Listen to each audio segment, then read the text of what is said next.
And welcome to another episode of Lucas Live. It is Sunday, June 7th, 2020, the wild and crazy year of 2020. Ladies and gentlemen, if you're watching this sometime in the future, you may be wondering what life was like in 2020. You may have read about it in your history books. You may have heard about it from your parents, grandparents, family, and friends. But right now, we are living in the midst of one of the craziest times in history. We are dealing with the outbreak of the COVID-19 coronavirus. An illness that has caused people to do what we call social distancing, where we have been quarantined mostly to our homes. Unemployment is extremely high. Things have gone crazy, but they're slowly returning back to normal as of today. People are getting back to their jobs. A lot of people are learning to work remotely. If you're watching this 10 years from now, maybe everybody works remote and you don't know what I'm talking about, but we're getting back to it. We also have dealt with many other tragedies during this year, including the fact that we are continuing to see black men and women killed unnecessarily by the police in our society. I pray that if you're watching this 10, 15, 20 years from now, that you aren't living in a world like that. I don't know that we'll be that far that fast, but I pray to God that something changes. So I thank God for everybody who's now out working and advocating for those that are in these situations right now. There's so many people right now who need love and support, and there's so many people drawn together right now to do that, and it is an amazing time. Today, for those of you who are watching, and if you're watching by replay, welcome, welcome, welcome. We're so glad to have you. We have an amazing guest today, and we're going to get to her in just a second. She has an amazing story. When I had the pleasure of meeting her and speaking with her, her story just blew me away. I just didn't know what to say. I didn't know what to think. I mean, the things that she shared so openly just blew my mind. And I'm just so grateful that she was willing to come on the show and share openly with all of you. So I look forward to us engaging. As you guys come in the room, I see you all starting to engage. I can see some comments. I can't see you. So if you come into the room, I don't know that you just came in the room. So if you're like tipping in the room and you're like, I want to check out this Lucas Live, but I don't want him to know I'm in here because I'm just checking this out kind of like a secret agent. And if I like it, I'm going to tell my family and friends, check us out. I don't know you're here unless you make a comment. Now, if you make a comment, then I know, and I welcome comments. I love comments. It's a big part of our show. But if you just want to check us out today, you're welcome to do so. If you're just checking us out by replay today for the first time, thank you for watching. If we just became Facebook friends or you just follow me on YouTube or LinkedIn or Periscope, thank you all for being here. We really appreciate it. This show is called Lucas Live because we have the livest audience. Our audience is live, engaged. They participate and they make the show great. So I'm so excited when we have people joining us. And shout out to those who were here with us this past week. We had an entire week where we celebrated the women of the She Wins Society. If you missed last week's episode, you got to go back and watch them. The replays are available. Go check out my YouTube at Lucas Tyndale. You don't want to miss it. I mean, if you missed it, wait, you already missed it. I said you don't want to miss it, but you already missed it. I don't know why you missed it, but you still have time. You still have a chance to go see these wonderful women from the She Wins Society that was founded by Andromeda Rahim. She was our first guest last Sunday to kick off the week, and we went out throughout the week. We had a number of guests. It was phenomenal. We had 2 guests most nights. If you didn't see it, you missed it, but you can check it out. Crazy thing is, tonight, our special guest is also a member of the She Wins Society. We have concluded our She Wins Society week, but just the way God works, our guest tonight is a member as well. So I'm out here scouring the world for phenomenal people with great stories to bring you guys education, motivation, liberation. And when I came across this wonderful young lady, it turns out she too is a member of the She Wins Society, because everybody out there, all the ladies out there who are looking for sisterhood and who are making moves right now are part of the She Wins Society. If you are not a member currently, check out SheWinsSociety.com and please, please, please become a member. There are some great packages and the value is amazing and it's changing lives. Okay, so make sure you check out the She Wins Society. Those of you who are watching right now live and or watching the replay, you know you could share this broadcast. You can hit share right now and share it onto your page and share it to groups. You can share. Now, don't do a watch party unless you want to engage with everybody and sit in a watch party. And if you're watching live, don't do a watch party because I won't be able to see any of their comments and then they'll feel left out. But share it to your page and curate great content. It's a great Sunday evening, and I'm sure there are people who are maybe out enjoying the weather, but maybe they want to listen in, or maybe they sat down with their family and they're sitting out, on their porch or their deck or somewhere, and they're like, you know what, I'd tune in, but they forgot it was on. They forgot it's 7 p.m. Eastern right now, and you hit that share and they scroll through their timeline and boom, You just saved somebody's life. Who knows? Tonight's message, I believe, is going to change and save somebody's life. My guest tonight, her story, she's going to talk about abuse. She was severely abused. She's going to talk about abandonment. She's going to talk about being a teenage mother. She's going to talk about issues she had where she almost got herself into trouble, and to becoming an advocate for others. And now she's all about helping other people who could be or are in a situation that she's been in. And my hat's off to her for that, and I can't wait to bring her on. Shout out to JJ Lilly, Angela Hardesty, my wonderful wife, Corinne Marie. I see you guys making comments here. Also, if you guys are watching via Periscope, make sure you share it and hit those hearts, If you're watching it via YouTube, you can hit share. If you tap the screen, like tap on me right now, like boom, hit me right now. And then up in the top corner, it says share. If you're watching it on your phone, once you hit the screen, it activates that, and you can hit share. And then what you can do is text somebody. Text the link to somebody. Text the link to a bunch of people, a whole group, your family, your friends, or one person at a time, and say, hey, check this out. Even if you're watching by replay, please don't be afraid. Take a minute and share this broadcast, because this show is about helping you. It's about giving education, motivation, and liberation to our audience, and we're so excited tonight. Also, please, ladies and gentlemen, if you have not joined the Inner Circle, please do so tonight. Please do so by texting Lucas Live to 31996. Text Lucas Live, all one word, to 31996. I will have that on the screen a little bit later, but we're going to be doing a giveaway. Our guest today has a giveaway that she's going to be doing, so you guys want to be a part of the Inner Circle. In order to take advantage of that, I'll be sending out the information for the drawing through our Inner Circle. So if you're not a part of the Inner Circle, you can't get in on the drawing. You don't want to miss out. She's going to be giving away something. I also have other guests who are on now, coming soon, and those who have been on in the past who want to give away things. And we're going to start our giveaways through our Inner Circle. You want to join that by just simply texting Lucas Live to 31996. Regular text messaging rates apply. If you have text messaging rates, I don't know what you're doing. Who has text messaging rates? I don't know. Maybe you do. I don't know. You do. No big deal. Sorry. But most people don't. It's just part of your deal. So please make sure you do that. I really appreciate it. Hey, Christina, thank you for being here on Periscope. Appreciate you always checking out different platforms. She jumps around to make sure we're rolling good on all of our platforms. Christina Sanders, my cousin, appreciate you doing quality control for us as always.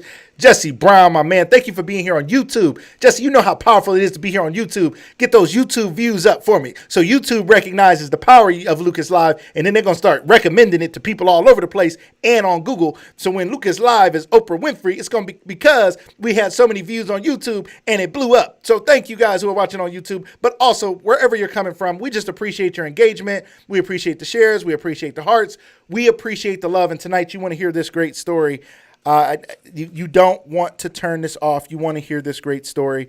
And before we start, I just want to share something that I shared in a post today, or something that's been shared. I didn't share, but it's been shared a lot. And this is a discussion that I want us to start having and be thinking about. In many cities, they are starting to talk about, in some cities, they are starting to talk about defunding the police department. Taking money away from the police department. And I'm curious to hear what your thoughts are on that. Defunding the police department. What do you think about that? Some cities are talking about disbanding and ending the police department totally. So please tell me what your thoughts are on that. I want us to have a discussion about that. We won't get into the full discussion today, but I want to start that conversation. I'd love to hear your thoughts. That you guys comment. It's going to shape some future shows. Defunding the police department. Can we stop having police departments? Can we stop having police? Is that feasible? Is that possible? If we do, what does that look like? I just think it's really important that we start thinking about this, because as we march, as we say, as we protest, as we vote, as we stand up, as we say Black Lives Matter, as we say that we can no longer accept the killing of innocent black men and women in America, in our society, we have to also start thinking of not only what we will not accept, but what we expect, what is going to happen next, and what changes and what methods and what measures are we going to put in place to move forward to make things better. One of the proposals is defund the police department, take the money away. In some cities, they're talking about, well, we're just going to end our police force. What does that look like? Okay. Shout out to my wife, Corinne Marie Tyndale. She said, I'm interested. I'd like to know the plan. Her and I have had this discussion. We've been talking about it over the last few days. Like, what does that look like? Can that happen? Is that possible? Is that feasible? Is that safe? So I'd love to hear from you guys as well. Your thoughts on, can we defund the police department? Can we end policing in our communities? Or what might that look like? So please feel free to give some comments on that topic. And we will continue to talk about this in future episodes. I am going to be having some police officers on in the future as well, so we can talk about it and hear their perspective. But this is an important topic, ladies and gentlemen. We have to start thinking. So even if you haven't thought about that yet, Angela, I see you. Angela Hardesty, I see people thinking now, right? Even if you haven't thought about it, we have to start thinking about it, because we have to start thinking about, well, if not that, and I'm not saying that has to be the solution, but what are the solutions? Like, stop being racist is not a solution. Everybody, just stop. Just quit. Just stop. Just no more. Just don't do it anymore, right? If it was that easy, we could have been done a long time ago. So what are we going to do to change the way things are done in our society? We're going to start having to think about that, and we're going to start having to have some difficult conversations in order to get to a place of change. So, ladies and gentlemen, I look forward to hearing from you more on that. Feel free to share some more thoughts here today and or in the future when we have those future episodes talking about what are we going to do with the police department, what should happen next. I don't know all the answers, but it'll be interesting to talk about that some more. So, again, thank you guys for being here again for another wonderful episode of Lucas Live. And I don't want to take up any more time because our guest today has a phenomenal story to tell, more than you can imagine. If you haven't hit share yet, the sooner you hit share, the sooner it pops up on your timeline. And then when people watch the replay, they get to see it from the point that you hit share. So if you hit share with 10 minutes left, then all they see is the last 10 minutes. And while I would appreciate that at any point, the sooner you share, the sooner when people watch the replay on your page, the sooner they see it and they'll see the whole show. So now is a great time if you haven't already. And again, to people watching on YouTube, feel free to hit that share button and actually text that link to somebody you know or a group of people so that they can tap in and join the broadcast. Thank you guys for being here wherever you're coming from. So without any further ado, I want to bring in our guest.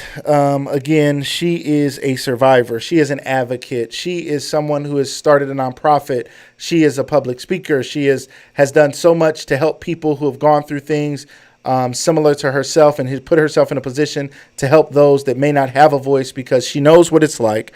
I want to welcome to the show my friend, Sana Latrice. Welcome to the show. Hello, thank you. Thank you for having me. I'm so excited to have you here today. Another She Wins Society sister. Shout out to the She Wins Society. She Wins Society is all, I mean, you guys are just everything. And Sana, before we get started, can you just do a quick shout out? What has the She Wins Society meant to you? Well, let me just say, I actually ran across She Wins Society, I guess kind of by accident, but Andromeda was actually a speaker at a Queen's Court event that I do here in my state of Connecticut. So I flew her in from Georgia here to Connecticut and had her speak. And I really enjoyed her because she spoke about collaboration amongst women. And I feel like it's missing today in so many instances. And so that alone just made me say she's got to come to Connecticut and bless our Connecticut women. And she came and she did just that. I love it. Andromeda is phenomenal. And I mean, ladies and gentlemen, if you're tired of hearing about the She Wins Society, you need to just go ahead and join, and then you'll be talking about it too. I mean, I don't know. Shout out Julian Alexander. What exactly is She Wins? She Wins Society is a group of women, sisterhood. They do events, they travel, they have local and national events, and even go internationally on cruises and other things. And they're just a group of sisters who come together to support each other. Many of them are authors and entrepreneurs and those in business, but some of them even joined just for the sisterhood and found out that they had the support to go forward with things that they wouldn't have done before. Right. So there's some authors who didn't know they were authors. There's some business owners who didn't know they were business owners until they joined, and they got the love and support that they needed. So now they're doing amazing things. So it was a vision of Andromeda Raheem, who was on last week, and it has turned into something amazing. My wife is a member, and now I think I'm the official brother of the She Wins Society. I think so. I think I'm official brother of the She Wins Society. So thank you. Great question. Tyler Thatcher, thank you for being here. Appreciate you joining us here on YouTube. Always appreciate you guys. So Sana, let's get into it a little bit. Sana, your life has been quite a series of events. Can you start by taking us back a little bit to your childhood? Tell us a little bit about young Sana and what life was like, and kind of what started this ball rolling where things were less than ideal for you. So young Sana, my first memory really of life starts in Bridgeport, Connecticut, which is where I was born. I have a twin brother that I am 2 minutes older than. And so we came into this world, of course, together. My first memory of life for me is actually DCF kicking in the door of the home in which we lived with our birth mother and our birth grandmother, and being removed from the home.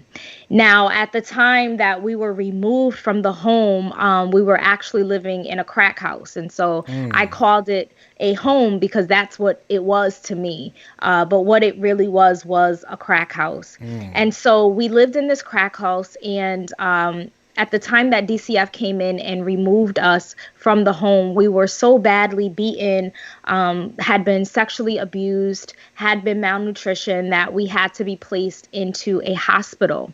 And so we went from the crack house directly to a hospital.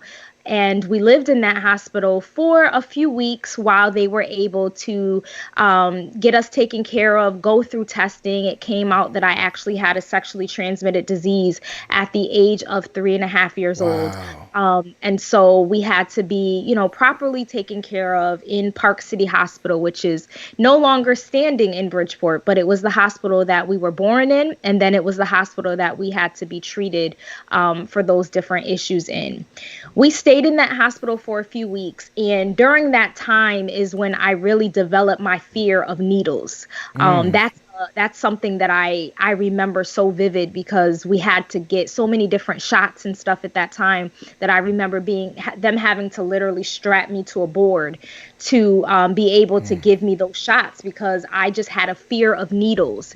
And so obviously, if you are living in a crack house and you're seeing your mother high and you're seeing her using needles, that is where the fear came from. And so even today, as a 37-year-old woman, I have a fear of needles. That's a trick for me. And so we were removed from the crack house and we were placed into a foster home. This foster home was in Bridgeport, Connecticut. It literally was not too far from where we were first taken from. And it's interesting because a lot of foster youth will tell you when they're being removed, they end up in a different town, right? It's not always the town that they were removed from, but we were in the same town. The family that we were placed with was an amazing family. It happened to be that they would be the two husband and wife that would introduce Christ to us.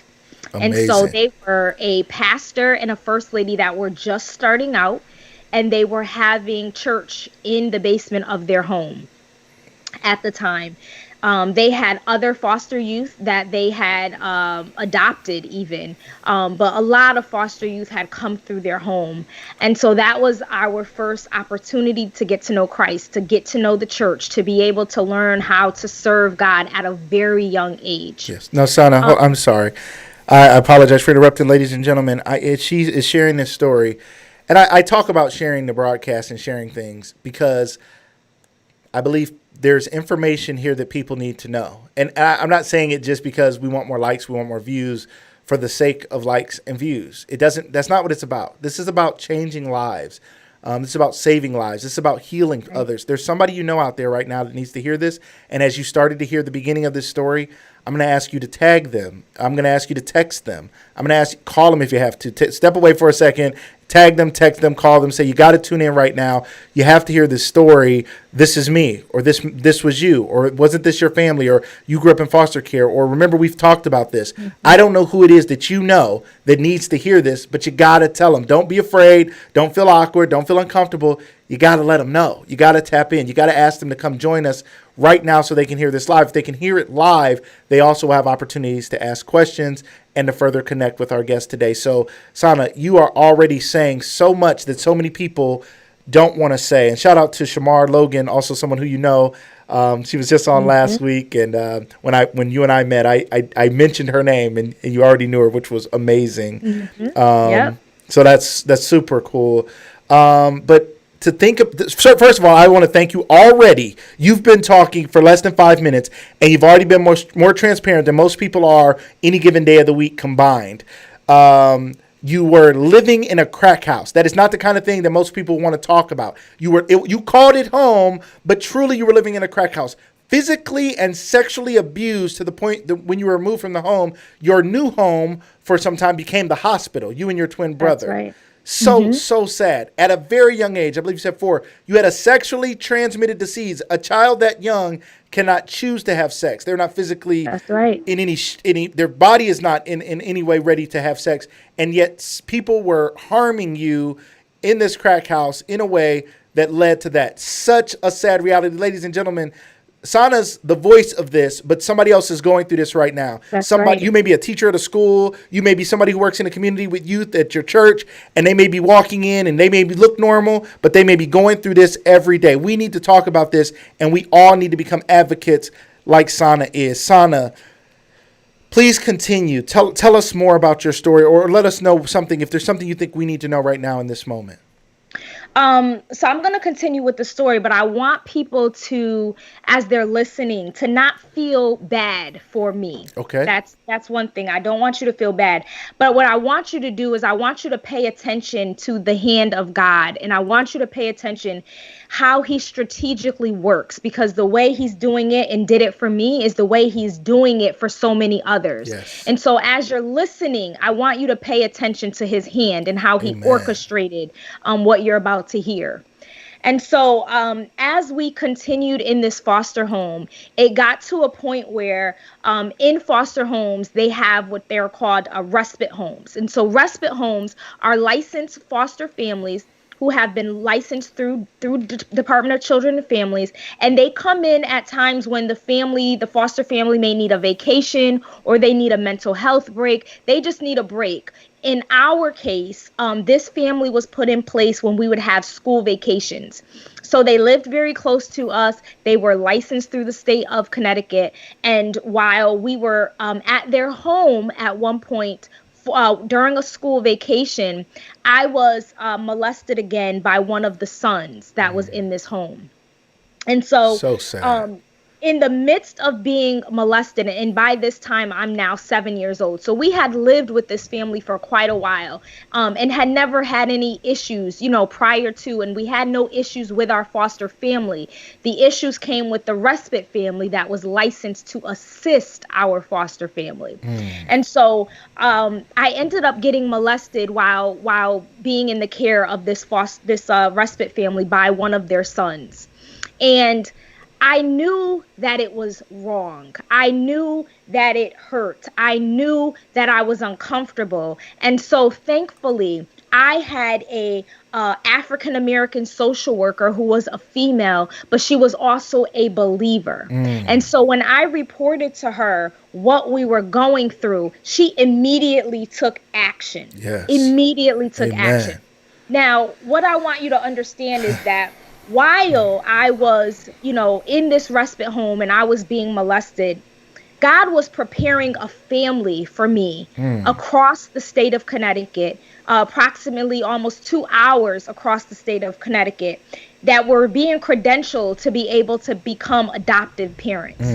They were searching for a daughter to take in because they already had a son. And so they were looking for a daughter. So while I was in the midst of molestation, God was providing me a way out. Amen. But I need people to understand that sometimes when you're in the middle of something that is uncomfortable and it hurts and you're asking God to remove it, the only way he can do it is for you to go through it, right?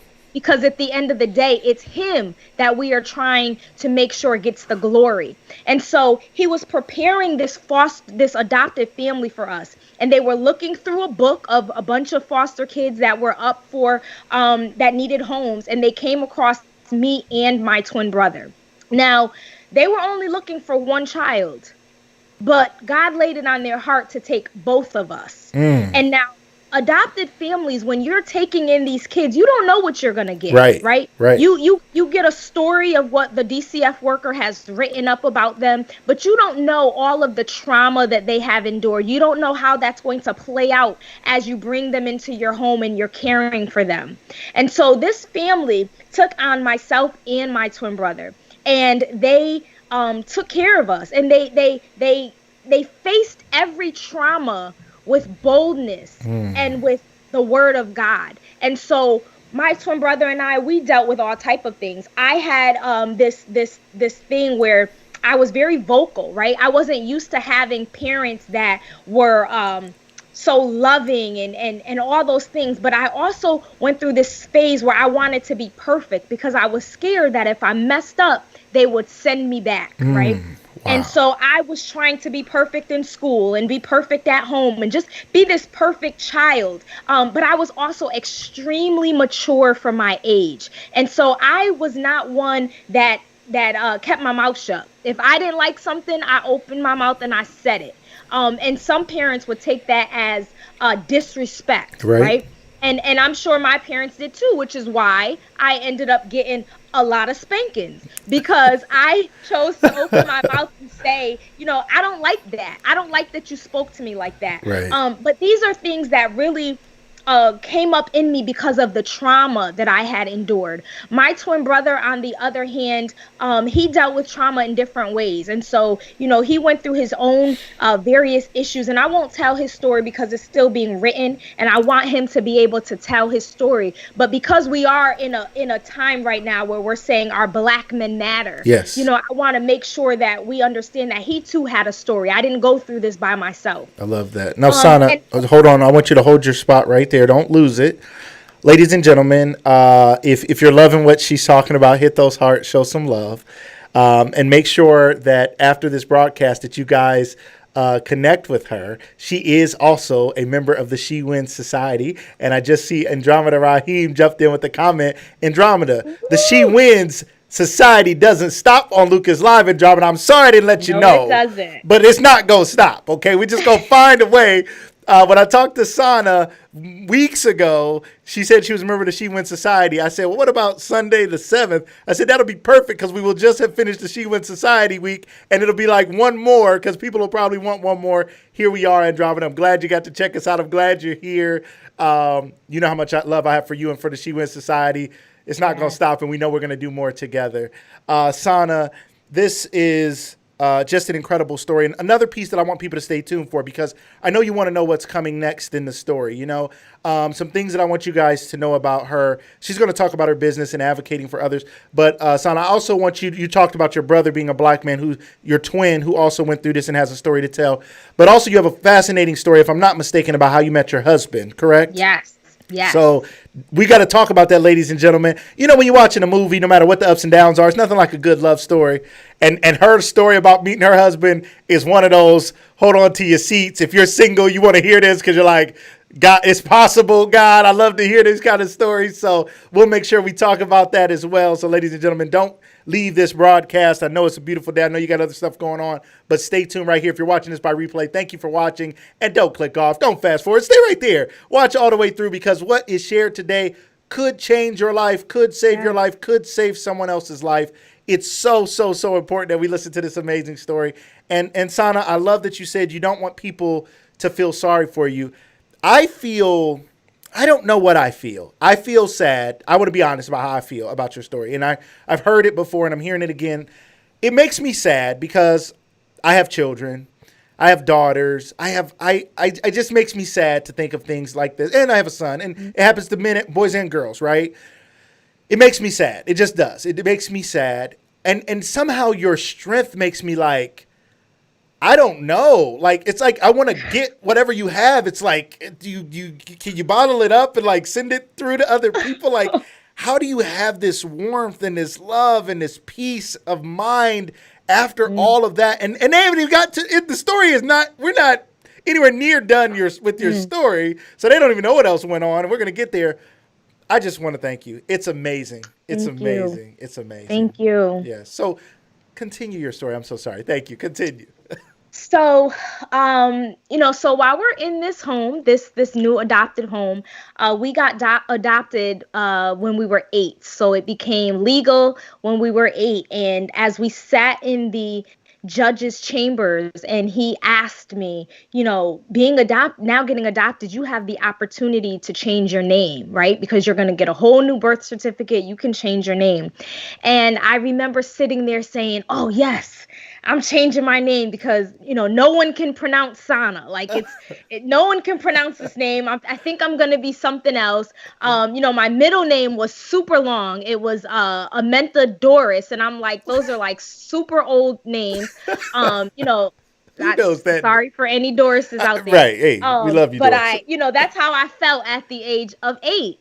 And Right. so, I ended up not changing my first name, but my cousin actually gave me my middle name, which is Latrice.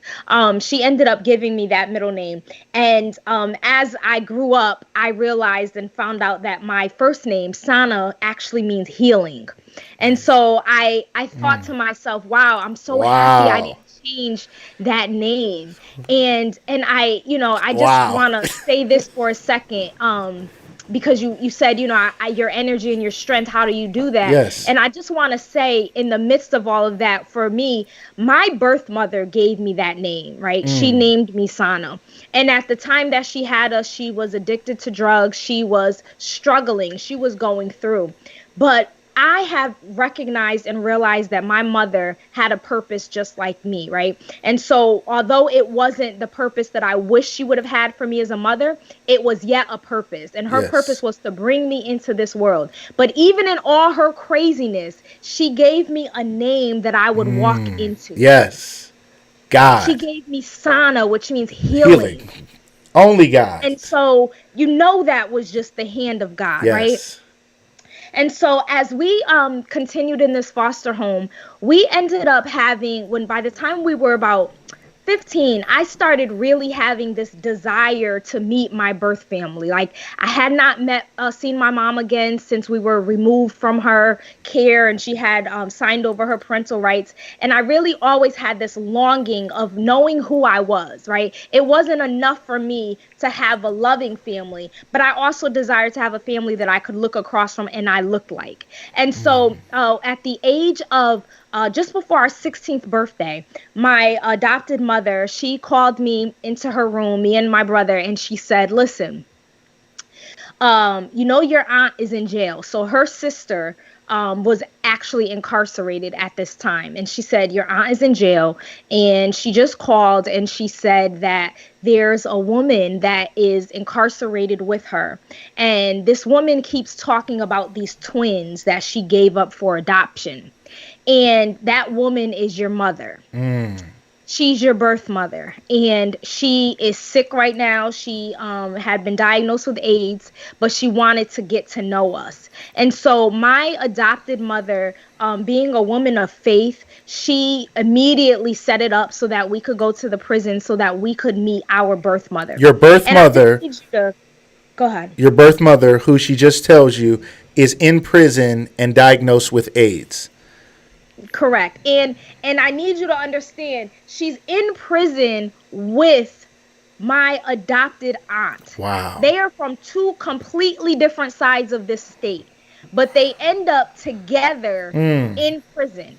And it just so happens that her sister would have the kids of this woman who were adopted. If that's not the hand of God, I don't know what is. Wow. I don't know what is. And so we ended up being able to connect with our birth mother, getting to know her, writing back and forth to her, just getting to know her. And when she came out of prison, we were able to visit her a few times. Unfortunately, she was not able to get her life together, and she ended up going back to prison. And at that time, my adoptive mother felt it was best that we kind of disconnected that relationship because it just wasn't healthy for us. And so we ended up disconnecting that situation. So fast forward now to my teenage years. No, let me, Sana. I'm sorry. Now listen, Sana. You're the fact that your mother and your aunt end up in the same prison. Is that right? The same prison. The same prison, and word gets back to your adopted mom that they're in there. There's a lady in there talking about her twin children who she had to give up many years ago. Like, ladies and gentlemen, and Janine, I think she said it. She said it almost brings tears to her eyes. I leaned back for a second because it like brings tears to my eyes. One, I mean, it's a very It's sad again. However, it's joyous in that God is always working. God Always. is always connecting the dots. God has providence, which means his overarching plan over all the madness and all the mess. His providence is his ability to work it all out for our good. Genesis 50:20 says, "What others meant for evil, God intended for good, to accomplish what is now being done for the saving of many lives." And he was talking about That's right. Joseph and everything that was going on in the famine at the time, and how Joseph was sold into slavery and was in prison. And all of that was to accomplish the will of God. God has the ability, no matter what's going on in somebody's life right now, to work it out. His providence. Your children are acting up. Your spouse ain't right. You're single. You're whatever. Right. You're going through a divorce. You just got out of a divorce. You're depressed. You're sad. You're lost a loved one recently, like myself. You're dealing with the coronavirus. You're dealing with the trauma of seeing black people killed in the streets. Whatever it is, Right. God is not. God has never ceased being God. He is That's still right. God. He is still in control. He still has all power. He still has all things in his hand. While he may allow the enemy to rule in this world, in this earth, at the end of the day, his hands are all over it, and his hands are all over you. And we have to look for God's fingerprints. I tell people all the time, you have to dust for the prints of God. His fingers are on your life, but things will go wrong. But that does not mean God ceases to be God or God ceases to care That's right. about his children. So your story is a testament to the fact that God was still being God, and he was looking out for you when you couldn't even look out for yourself. That's right. Continue to That's tell us right. more about your story, Sana. So as I entered into my teenage years, like most young teenage girls, you get to a point where I guess it's kind of a rebellious stage, right? You've True. been raised in the church. This family again was raised. We were in the church constantly, and you just want to, just have your time, right? You just want to do whatever you want to do. And so I was that child. I wanted to kind of live my life, but more so for me, I wanted that connection with my birth family. Like I wanted to live in Bridgeport. I wanted to walk in the streets of Bridgeport where I felt that I would be most connected to my birth family.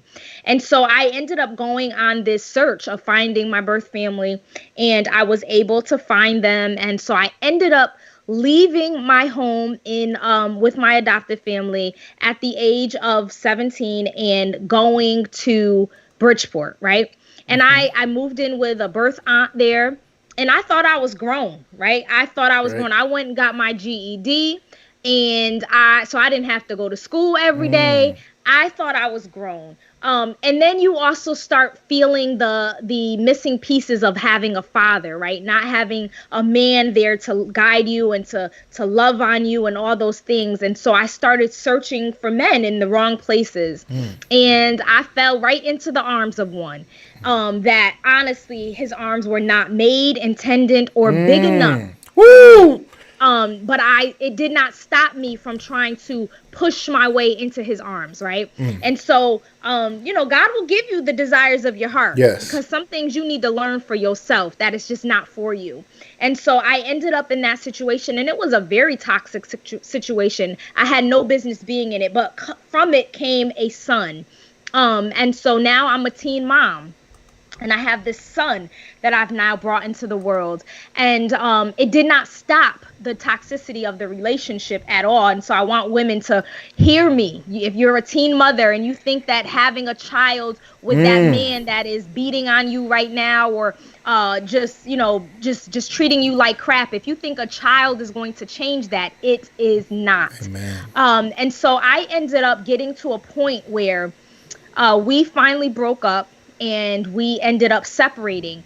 And he came to pick up our son one day. And he came to pick up our son, and he had a female with him. And I literally just snapped. I went into a rage. It was like everything that I had ever gone through, not just things that he had put me through, but things that I had been through in my life just came smack into my face. And I literally blacked out. I blacked out, and I tried to strangle him with my hands. He had a chain, one of those big, heavy gold chains on his neck. And I sat in the back side of his car right behind him, and he was in the driver's seat. I put my son into his seatbelt because he was taking him for the weekend. And I remember he called me out of my name, and I grabbed that chain and I yanked him back, and his head went back to the seat. And I tried to literally strangle him with the chain that he had around his neck, to the point where the chain cut through the palms of my hands. There was blood everywhere. He was gasping for air. And I was looking at my son just as peaceful and calm because I had literally snapped. Wow. And that is what happens when you're in relationship with people that God did not call you to be in. Yes. I snapped. I almost murdered the father of my son because of my hurt and my trauma. And so my cousin, the same one that gave me that middle name, is the one that snapped me out of it. And she snapped me out of it, and she's like, you got to let him go. I could hear like the sirens of the police coming, but it did not matter to me. And so she told me I had to let him go. I finally let him go. She brought me in the house, and he took off. And thankfully I wasn't arrested that night, because I surely would have been in jail. Yes. And would have met my birth mother in there. Wow. But she was still in there. And so we got in the house, and I remember I fell to my knees, because I had always known who God was, but I had no relationship with God. But I fell to my knees, and I called on him. I called on him like never before. And I remember crying out and saying, God, I'm so tired of this life. I'm so tired of being around men who don't love me. Yes. God, I want you to send me someone who's going to love me, who's going to treat me right. This was the night that you almost killed the father of your children. Same night. You right? Now listen, you were not charged with attempted murder, but you had every intent on killing that guy. You were not playing. You were not trying to scare him. You had snapped. We watched the show Snap like that's a joke. You had snapped from all the pain and everything you had ever been through. You had been abandoned by your father. You had been sexually and physically abused, living in a crack house, gone on to be in a new home, yet you still were dealing with these things that were buried on the inside. And now you're starting to look for male attention, and you force your way. You said his hands weren't big enough to bring you in, yet you forced your way in, as we often do in relationships. It ain't the one, but he gonna be good enough. He gonna be right now. He ain't Mr. Right, but he gonna be Mr. Right now. And we're forcing our way into relationships. You get in there, you have a child, and yet this man continues to disrespect you, and you're at a point where you're strangling him with the chain, his necklace, his chain, to the point that your hands are bleeding. And now your cousin breaks you out of this. You get out of it. You don't kill him, and you go home. And now you're praying for a husband. That's the thing you're thinking about. You're not thinking, is he gonna press charges and take me to jail? Tell us about this. What's going on? When I look back, I say, wow, Sana, you didn't pray that God would teach you to love yourself. Man. You didn't pray that he would give you the resources to take care of yourself. Ooh. You didn't pray that he would heal your heart. You didn't pray that he would forgive you of almost killing your son's father. Man. You said, God, send me a husband. How jacked up is that prayer, right? Right? But how many women that's what we think, because we think that marriage and a husband is going to heal our brokenness. Yes. That's all we need is a husband. Whew. Say that. So that was my prayer. And I prayed it seriously. I cried myself to sleep that night. I meant every bit of that prayer. Yes. And so I woke up the next morning, and my cousin said, come with me to this church. Her and her husband had started visiting this church. She said, come visit this church with me. You need to go to church today. And I said to myself, I can't go to church. I looked at her. I said, don't you see these bandages on my hands? I can't go to church until I look like I have it all together. Woo! Say that. How many of y'all know, right? You can't go to church until your life is in order. Oh, I can't go to church with my eyes all puffy and red from crying. I can't go to church with bandages on I gotta be right. I gotta look right. I gotta sound right before I can go to the house that's supposed to be healed. It's a lie. Right? It's a lie. Yes. And she said, no, you need to go to church. And so I agreed to go with her to church that morning. And I walked up that church, the walkway to that church, and as I was walking up, I saw this man. This man was standing outside. He was on a cell phone, tall, dark-skinned man. He had crutches. I could tell you he had on a white polo shirt and black cargo type pants. That's how attracted and drawn to this man You I remember the was. details. And I could hear the voice of God say, "That's your husband." I looked to You my never, husband. whoa, hold on, Sana. Now, you told me this. Now, you guys, ladies and gentlemen, if you know me, you know I love love. I love healthy relationships. I'm the guy who wants to help you have a healthy relationship. If you're single, I want to help you get ready. If you're married, I want to help you keep it together. Me and my wife work with people. I've written books, and I'm here for you. If you want some relationship coaching, check me out. Reasonable prices. We can make it happen. But, Sana, when you told me that, I was like, what? I was like, you barely went to church, first of all. Your eyes are puffy. Your hands are still scarred up from almost killing the man the night before. Let's just call it what it is. Almost killing the father of your children the night before. Somebody invites you to church. We got more excuses than that not to go to church. And you couldn't put on the mask that we think we need to put on before we go to church. You're like, I can't cover it up. Right. But yet you go. You're walking in the door. You haven't even sat out. You've never talked to this man in your life. And something says, and you know it was God, saying, that's your husband. What even made you think you deserved a husband, Sana? All that mess you've been through. How did you hear that? How did you know that was God? I can't explain to you how I felt in that moment. I can't. My cousin said, I turned to her and I said, "That's my husband." She said, "Girl, you need to get your life together. You supposed to be here to get God. You don't need to be looking at no man." And I said, "No, that's my husband." And so she just kind of shook her head and laughed, and we went on in the church. I walked right by the gentleman. We went on in the church, sat down. A few minutes later, he came, hopping in on them crutches, and he went and sat behind the drums. Now, I can't tell you what was preached during that sermon. I don't know, right? I have no clue. No idea. My attention was on those drums and that man the whole service. Wow. So we get to the end of the service, and the pastor gets up and he calls the young man to the pulpit. So the young man gets up there and he begins to open his mouth and talk, and wouldn't you know it, the young man is the pastor's son. Wow. Now you're like, oh, Lord, I really ain't ready for this. I'm like, oh, no, that ain't my husband. Can't be. Wrong guy. Okay, maybe that wasn't you, God. This the can't devil be is my a husband. lie. That must have been the devil. Must have been, Must right? have been. This is a joke. Right. So the service ends, and I remember they were planning, because his father was actually getting remarried the following week, and so they were planning a little bachelor party for his father. And so they were asking, he was up at the pulpit asking the ladies in the church if they would donate food and desserts for the bachelor party. So I'm saying, oh, that's my in. I'm going to go up to him and tell him I'm going to donate a cheesecake. Now, I don't even know how to cook or bake at the time, right? You was going to make cheesecake with regular cheese. You didn't know, right?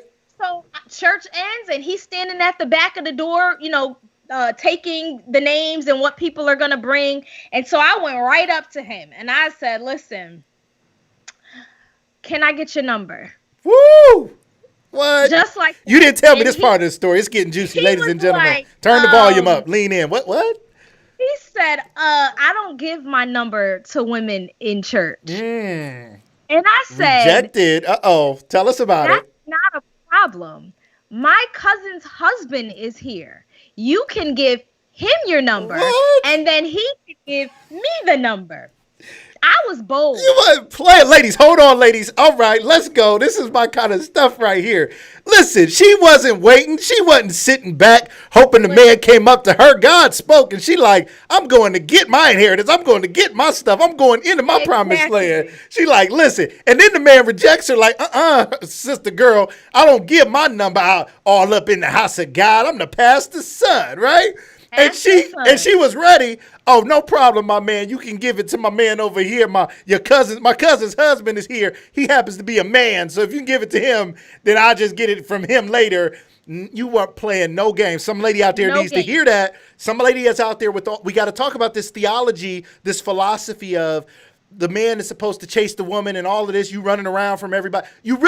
How you running from the thing you want the most? So many women are running from men, hoping they catch them, but really they want to be caught. If you don't sit down and get caught or go walk toward that man and say something, trying to help him out. Tell us the rest of the story. What's Listen, happening? I need you to understand. God, the way God wants to do something is the way He wants to do it. Amen. So your relationship may not look like what somebody else that was sitting at the altar in tears and their husband came and said, "You are my wife." That's not my story. Right. That's not how it happened. And so we ended up I got his number from my cousin. Ended up calling him the same day because ain't no need to wait.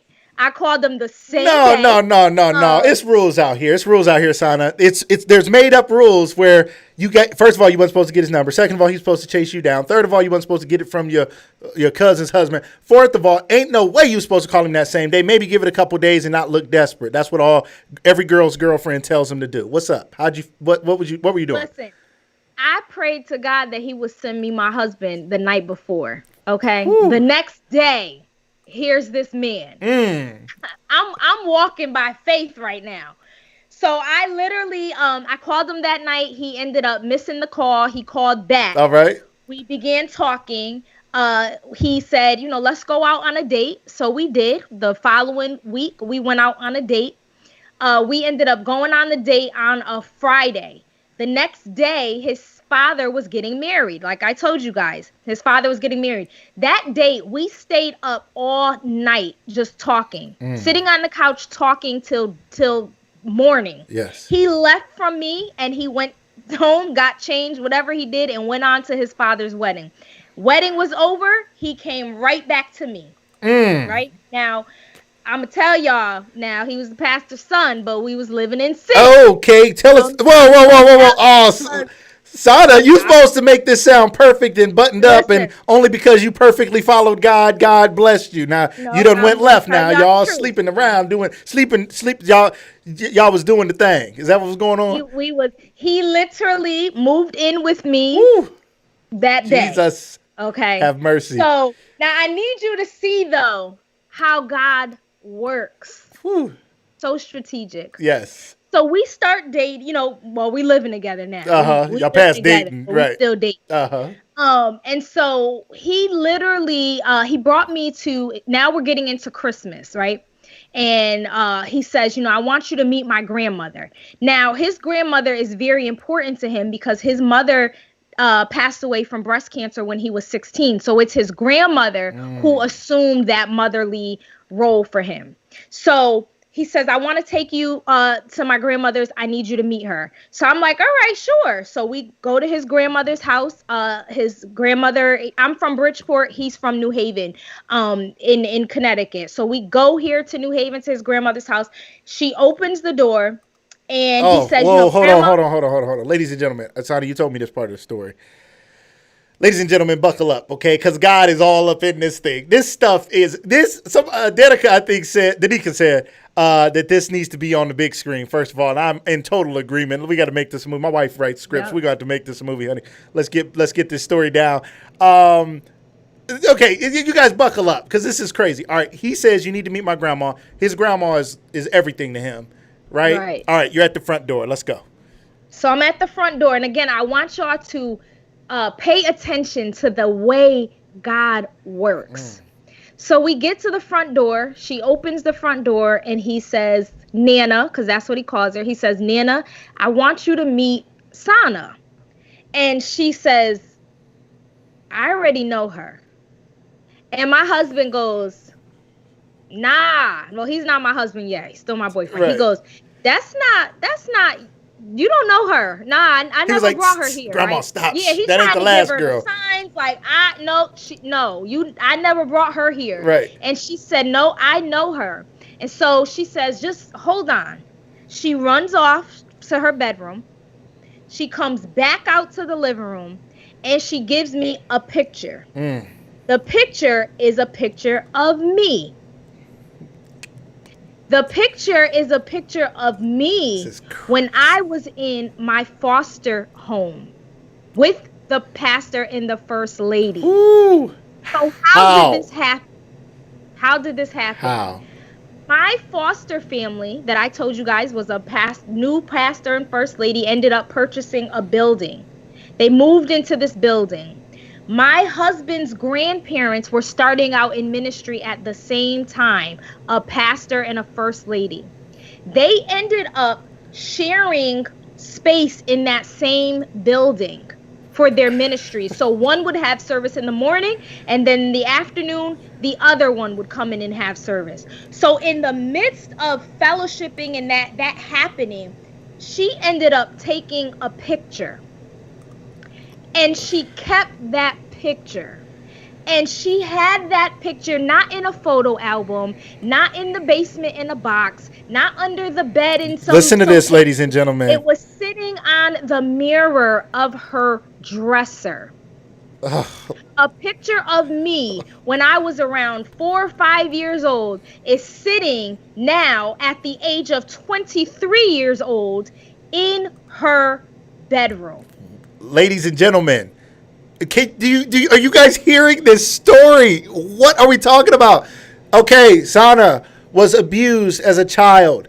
So poor, so badly abused, she was taken from her home. When they took her to the hospital, she had an STD at 4 years old because she was sexually abused. She grew up fast. She thought she was grown. She was missing her father. Her mother was in prison with dying of AIDS. She meets this man who she pushes her way into his life to try to make something, and what they make is a baby. And then she tries to kill this man. She snaps. She's pulling his gold chain. She's in the backseat of the car. If you missed this part of the story, you got to go back and watch this replay. And she's strangling this man to the point that her hands are bleeding from holding on to this man's gold chain, trying to kill this man. Her cousin stops her from doing it. She leaves that situation, hands bloody, eyes swollen from crying, and she prays to God for a husband because she thinks her husband's going to fix it. But she wants to tell us that that's not it. It's only God. It's not a husband that's going to fix it. But she prayed for a husband. Her cousin the next day says, "Do you want to come to church?" Instead of saying, well, at first she said, "No, I'm not ready. I don't look like a church person," because church people look like they got their junk together, even though they look good on the outside, and half the time they jacked up on the inside. But she goes anyway. She's walking up the steps. She sees a man she's never met before with some white tight pants on. I don't know if that's what it was, but it was white pants. And she says, "That's my husband." No. She didn't say it. God said it. "That's your husband." She meets him after. She gets his number. He says, "You got to meet my grandma." She goes to grandma's house. Grandma says, "I know you." Grandma has a picture of Sana on her mirror. How? Why? How? Who? How is this possible, Sana? And so I want you to understand that when I said don't feel bad for me, yes, I meant it. Yes. Because God was in my life from the beginning. Yes. He had my life pre-planned, predestined. He knew what my purpose was. He knew what I was going to go through. He was there the whole time. He set this up so beautifully. And the saying that I always tell people that follow me on social media, I always hashtag, and the hashtag is everyone will know it was God. Everyone. Woo! Yes. Because I can't make this up. Yes. I can't make this up. This is nobody but the hand of God. And so, my husband and I ended up going on getting married. It's now in August, it'll be 13 years that we've been married. 13 years, ladies and gentlemen. 13 years that we've been married. And I want you to understand that in this 13 years of this beautiful love story, I don't ever want you to think that it was a perfect love story, right?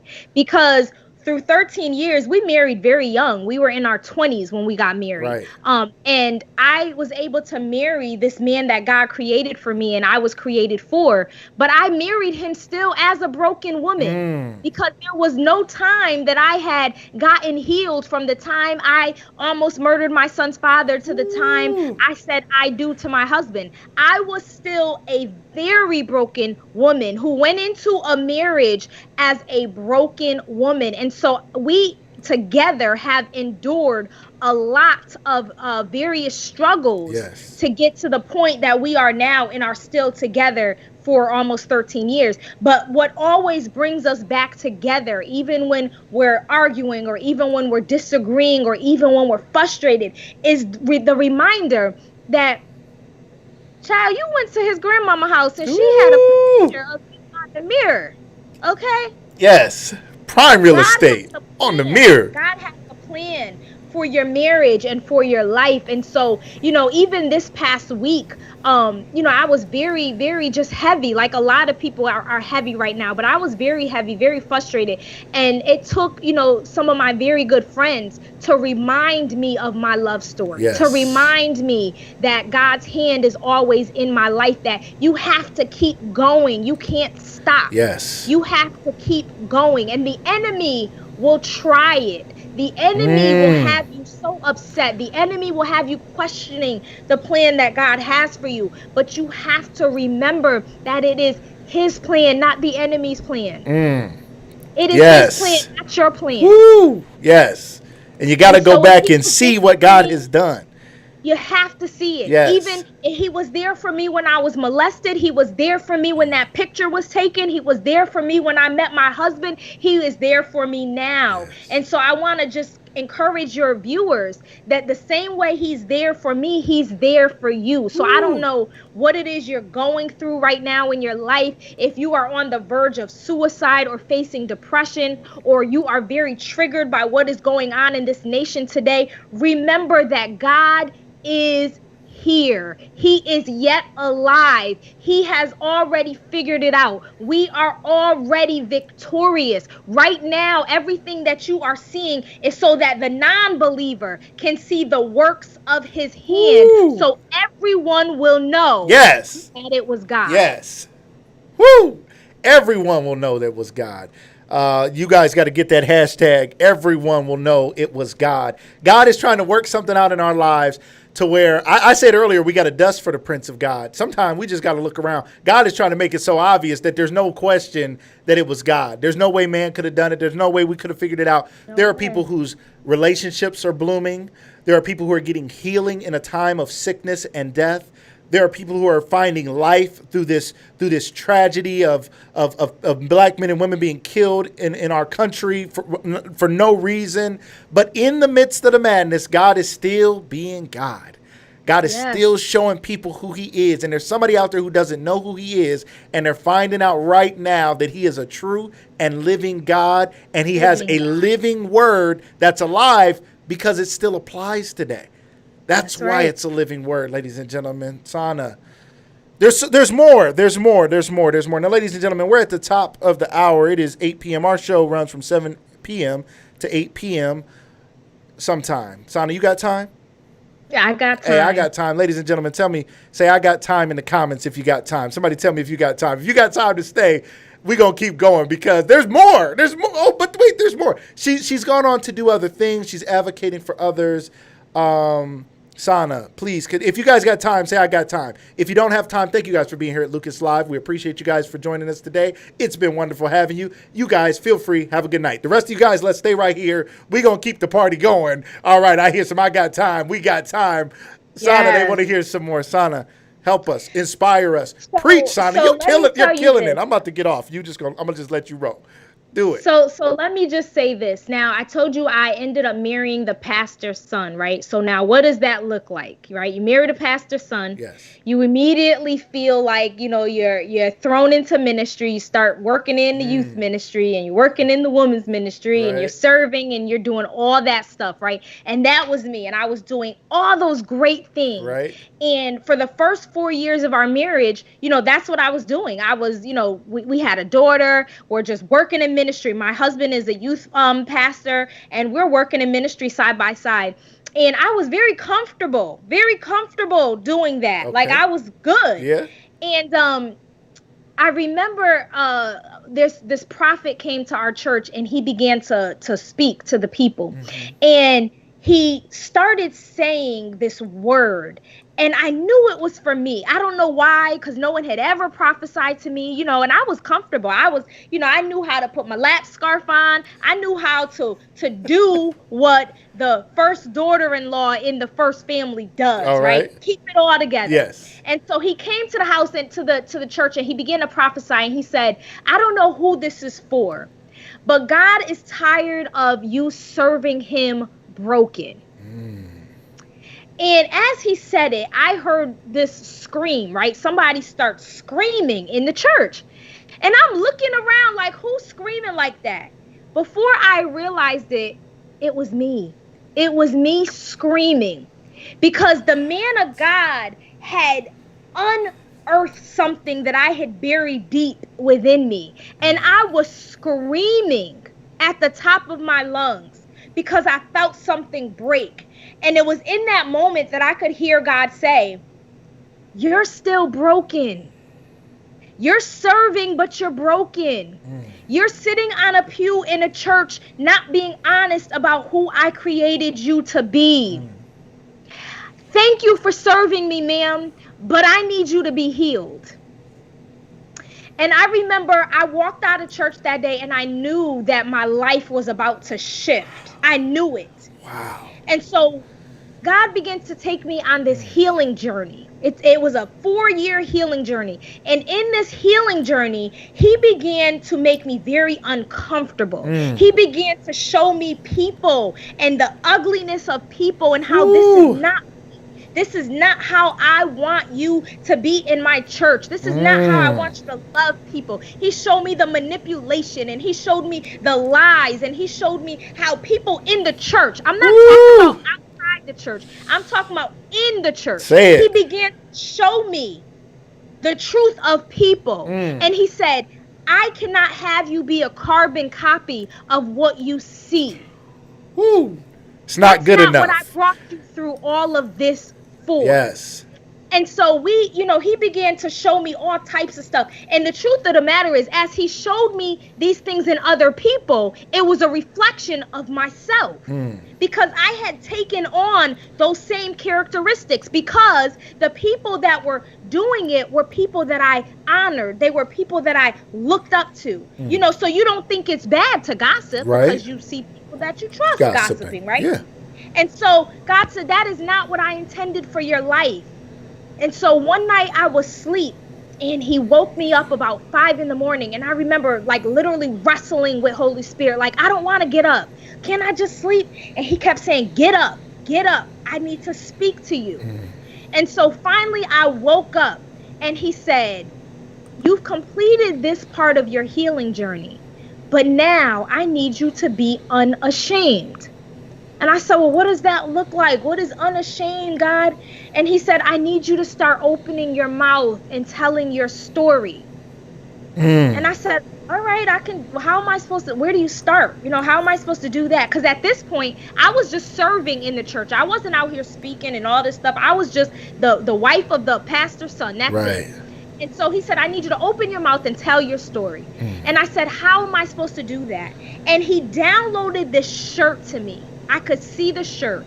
The front of the shirt said, I have a story that will make you believe in God. And the back of the shirt said, I was molested. And I said, I'm supposed to walk around with that shirt? Woo! And he said, yes. And I woke my husband up, and I said, babe, God said I have to wear a shirt that says I was molested. And my husband said, you gonna wear that shirt where? Right. Where are you wearing that shirt? And I said, everywhere. The grocery store, the church, to, wherever. I have to wear this shirt. And so I need you to know that when God speaks and he gives you an assignment, he will give you the provision and the resources to fulfill the assignment. Yes. And although it may seem crazy to you, if you trust him and you walk in obedience, he will make it so worth it. And when I tell y'all, I went to my first speaking engagement, and I wore that shirt, and the people were like looking like, do we say I'm sorry? Do we Do we move away? How do you react to somebody that has a shirt on that says I was molested? But before I knew it, the people started saying, me too. I was too. Oh, you were? Right? Because now I provided a place and a space for people to open their mouth and say, me too.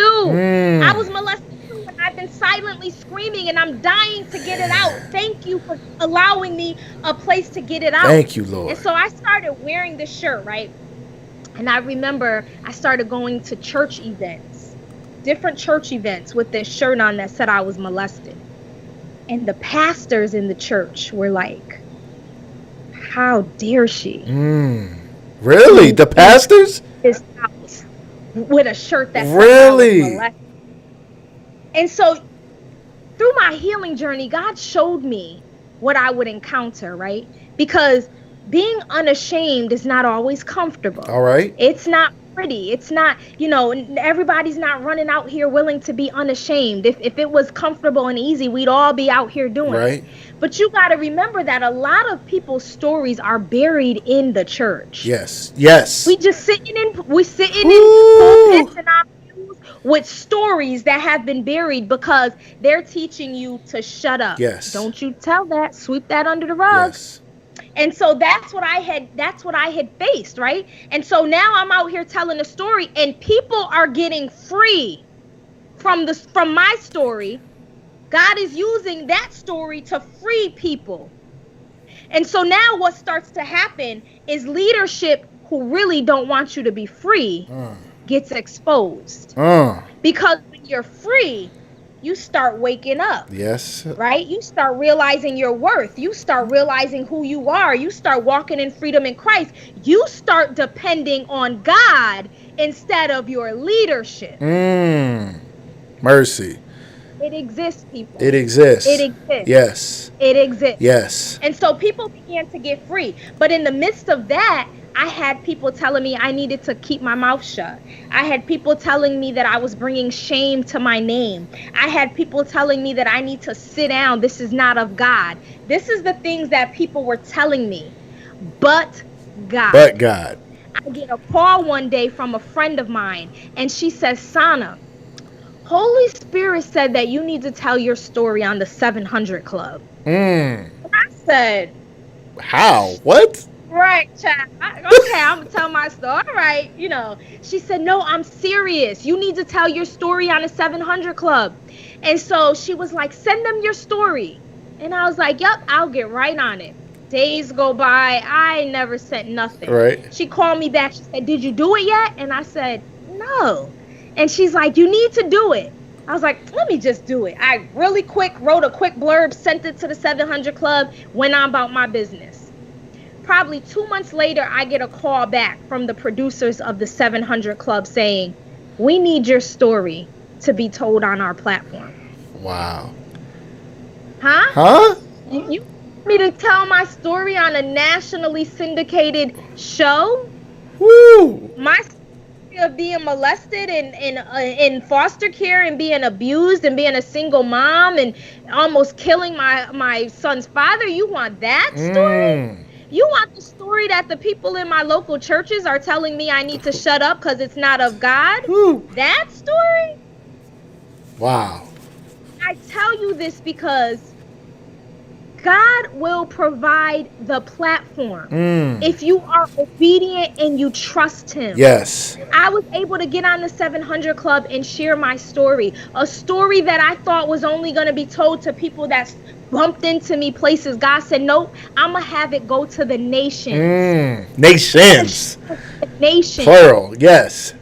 Because everyone will know that it was God. Yes. Woo! Everyone will know it was God. Yes. Sana, so, you're giving us, listen, Sana, ladies and gentlemen, if put hashtag life in the comments if she's giving you life. I don't know about you, but this is just, Sana, when I think of having a show on Sunday, I've been torn about having a show on Sunday because it's a day of rest and we already have church and we have a lot going on. And I'm thinking about future, how I'm going to do my show and what times and things. And we're looking at some stuff. But there was something, and I thought though, if I do Sundays, I got to give them something that really gives them a message, right? It doesn't have to be the traditional sermon, but this is a day where people are reflecting on the power and the love and the move of God in their lives. And I think it's a day where people will be more open to it. And when we talked, it seemed to fit. And and your testimony and your love for God and your boldness in walking and what God has done for you, I thought was so good. I could not have expected this to be what it is today. Ladies and gentlemen, I see you saying life in the comments. Somebody out there needs to know. Now, I asked you guys earlier to share this. If you haven't shared it, you can still share it. But if you're watching this by replay, or if you're watching this now, when this is over, and stay right here, don't go anywhere now. If you didn't do, just stay now. You here now, just stay right now. I need you after this show, though. I need you to call somebody. I need you after this show to text somebody. I need you to text several people. I need you to think of everybody you can think of, and I need you to tag them in this post, whether it's on Facebook or you share the YouTube link or you're on Periscope or wherever it is. Not so I can get more views. I don't care. It doesn't matter because God has a plan for my show. God has a plan for my life. This is about helping the people. This isn't about me. This is a lot of work for me to put together a show every day. You can only imagine what it takes to do this. But God told me to do it because he wanted to bring education, motivation, and liberation. He wanted to teach you something. He wanted to motivate you with what you learned so that you take what you learned and do something about it so your life could change. And then he wanted to set somebody free. Liberation is to be set free. And God wants to set us free. And he said, the truth will set you free. And she has given us the truth today. She's not here to say all churches are bad and all pastors are bad. She's talking about the system of church, the religion, the religiosity of it all, where we get stuck saying this is shameful and don't say that and don't talk about this. There are so many things we don't talk about in church. There are so many broken, hurting people because church, we just can't help ourselves. We perpetuate a cycle of taking care of each other. We perpetuate a cycle of talking about what's easy.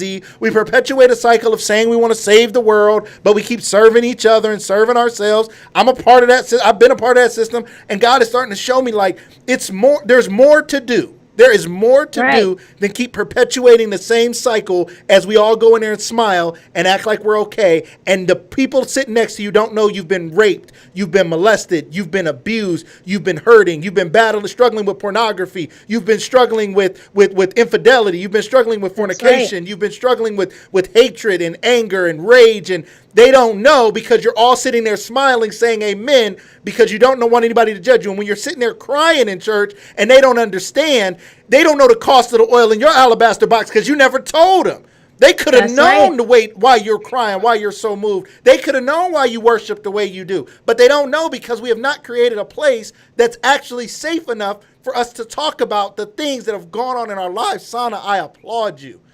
I applaud you for being bold in God and doing what you do. Somebody else needs to tap into this. Somebody else needs to start living this. Somebody else is being called right now. God is telling you it's time to walk in your truth. You're scared because you hear what she's saying and you hear God. This ain't the first time he told you that you need to start telling your story, and you're scared to death because of what it might expose, who it might hurt, who might feel guilty because of what happened to you, whatever it is. Today's the day. Now's the time. Somebody needs to be set free. Somebody is dying because they haven't heard your story.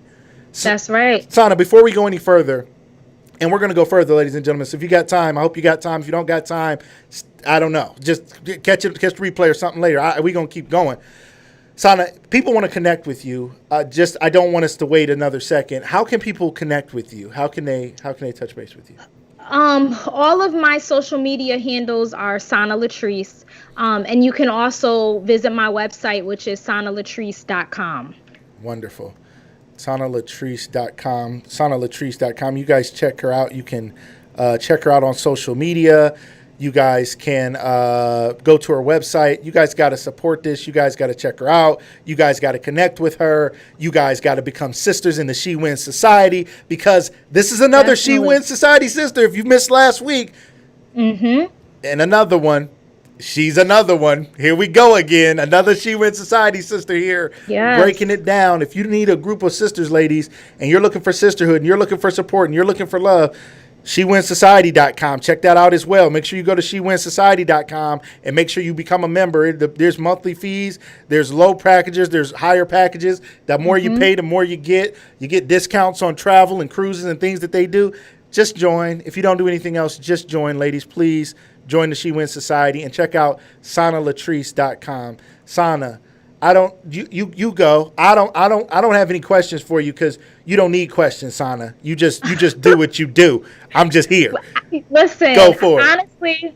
honestly, I just thank you for this opportunity. For me, my life has literally been about in this season of my life has really been about speaking the truth, right? Yes. And I realize that, my truth is not everybody's truth, but there are lives that God has already created that are Yes. attached to my truth. Yes. And so for me, I don't have the opportunity to sit back and keep my mouth shut and be silent and all of that. I have to get up and I have to tell the truth. And unfortunately, sometimes the truth hurts. Yes. Right? Yes. But it doesn't bring upon change until you've been hurt. Yes.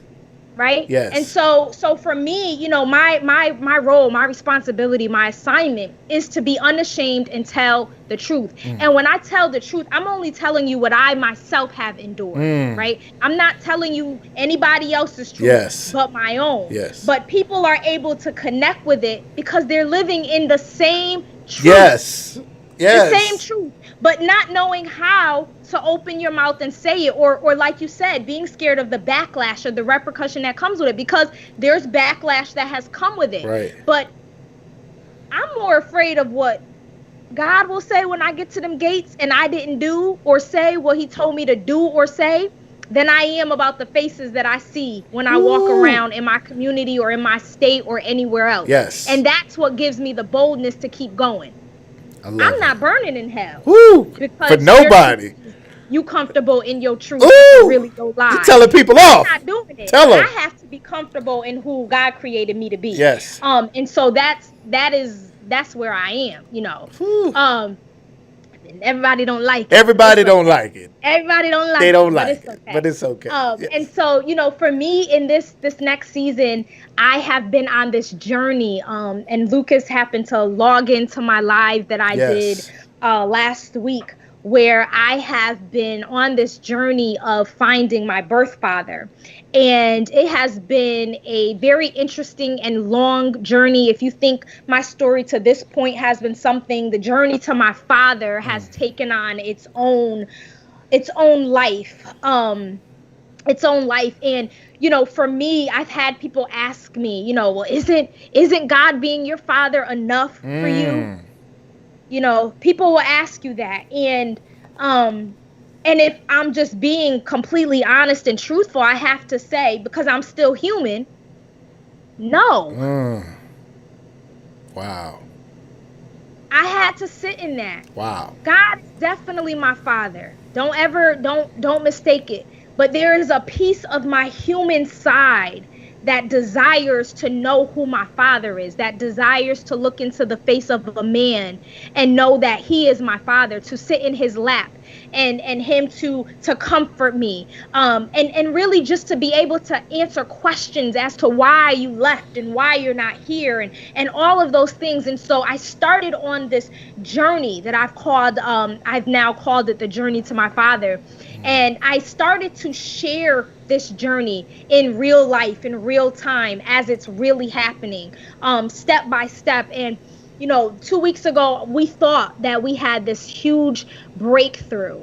I had received a call from someone that is close to me, and they told me that, they believe my father had reached out to them and wanted to know me. And in that moment, I literally felt like a 5-year-old child. I just felt like a little girl. I remember crying and just very excited that my father had reached out.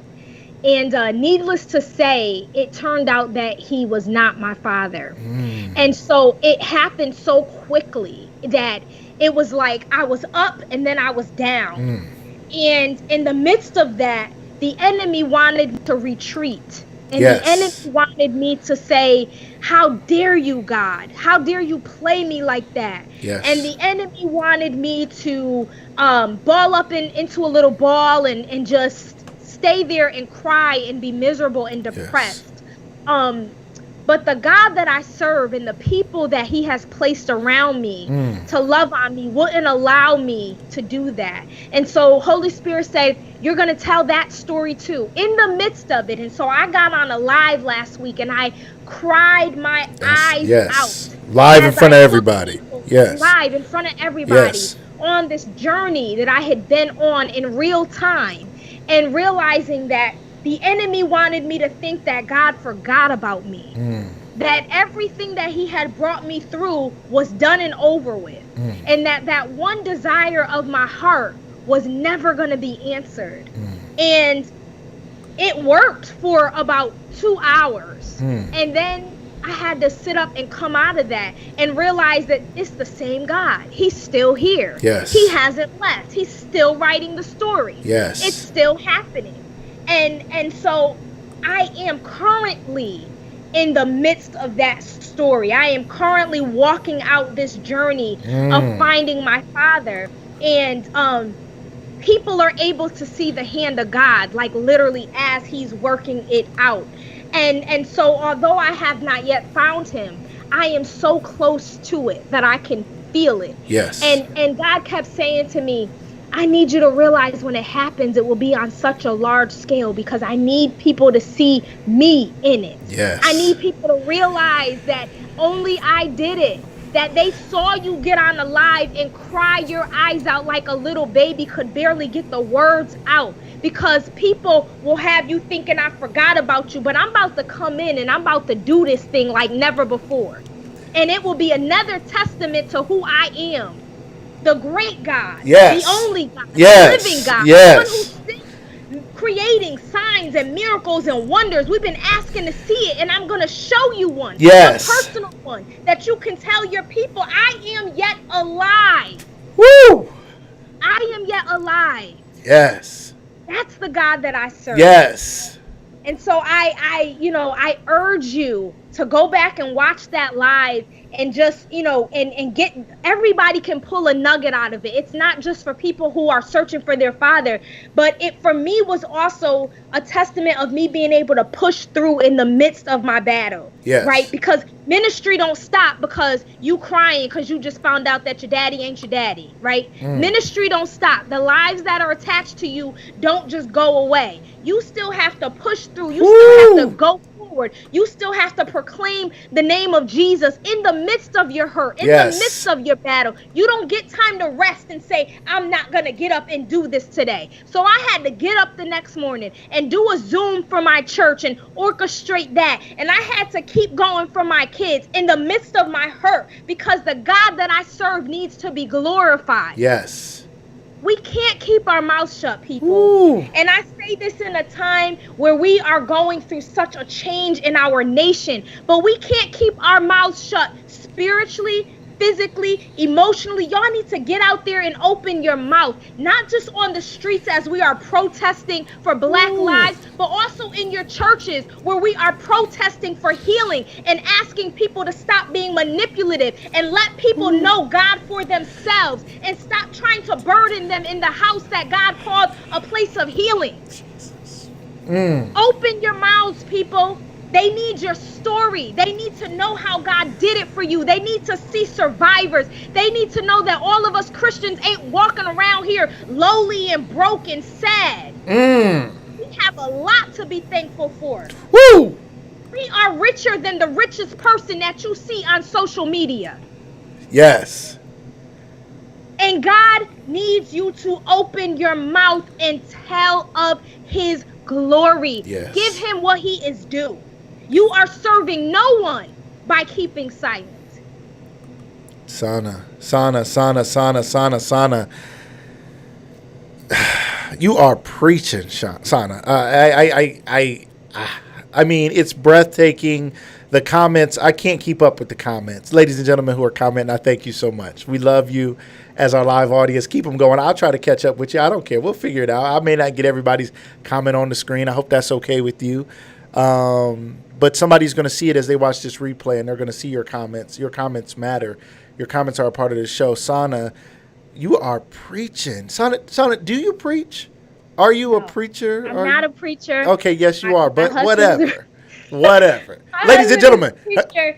if you I want am a Sana to come change preach at your agent. church, wait, I messed up my background. Hold on, I gotta find it. Wait, I done clicked on the wrong thing. Where is it at? I'm sorry, I clicked the wrong thing. I made my background go away. If you want Sana to preach at your church, go to SanaLatrice.com. Holla at her. She is a speaker, okay? You do speak though, right? Maybe you don't I do preach, speak. I but do you speak. speak. So if somebody wanted you to come speak at their event, their women's event, their men's event, their kids' event, their church event that might happen on a Sunday, SanaLatrice.com, is that how they get a hold of you? DonnaLatrice.com, that is how you do it. I am not a preacher. I am a change agent, and I All believe right. that one day maybe God will get me to that point where I'll be preaching, but listen, I get to have this freedom I love it. and say the truth. Ooh, And I don't have to stand behind a pulpit. I don't need you to give me a title. you better And quit. I don't need you to try to Put tell me me in a what I box. can and Don't put me cannot in a say. box. Don't put me in a box. Woo! So I get to say the truth and shame the devil. Okay?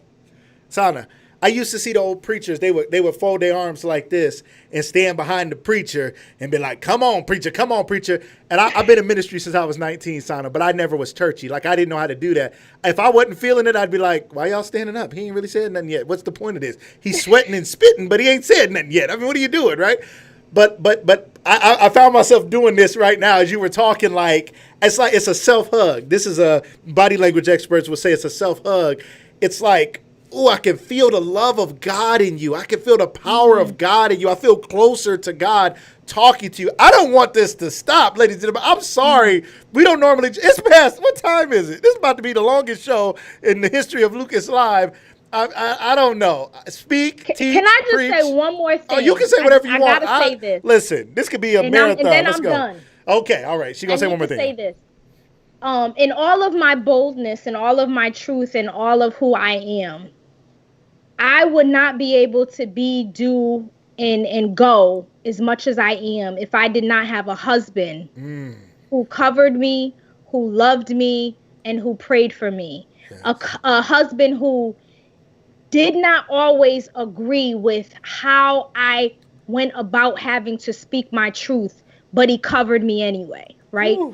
A husband who still will debate me because he's a preacher, right? Right. He's a preacher. Right. He's the pastor's son. He will still debate me. He will still check me. He will still all of that in the midst of me standing in my truth.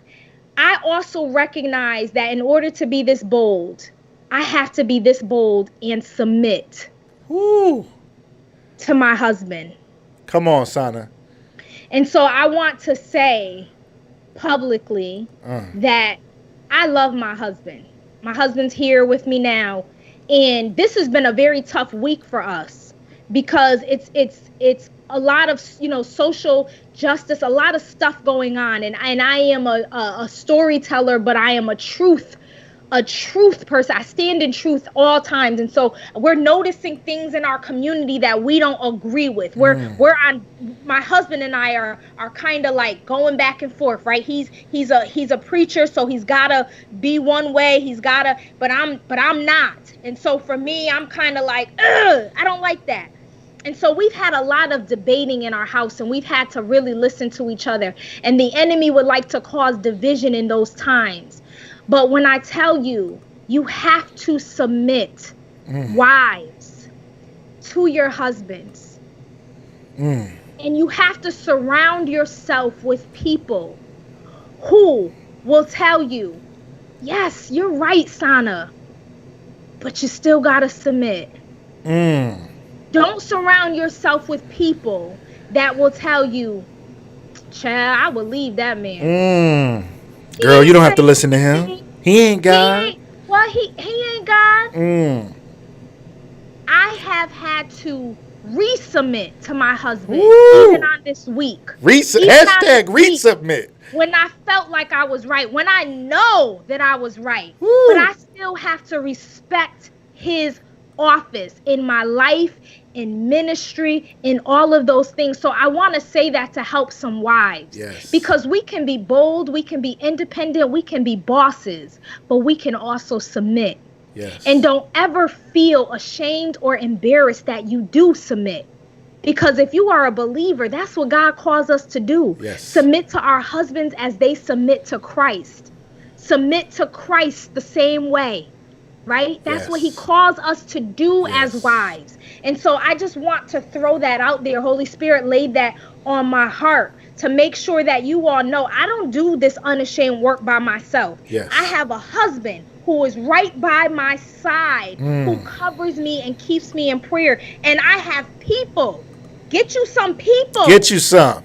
Get you some people. Get you some real friends that'll tell you. On you, that will pray for you, that will cover you, that will. My people came over to my house on Friday night at 12:30 in the morning to say, Sana, let's talk. Let's pray. Yes. Let's refocus.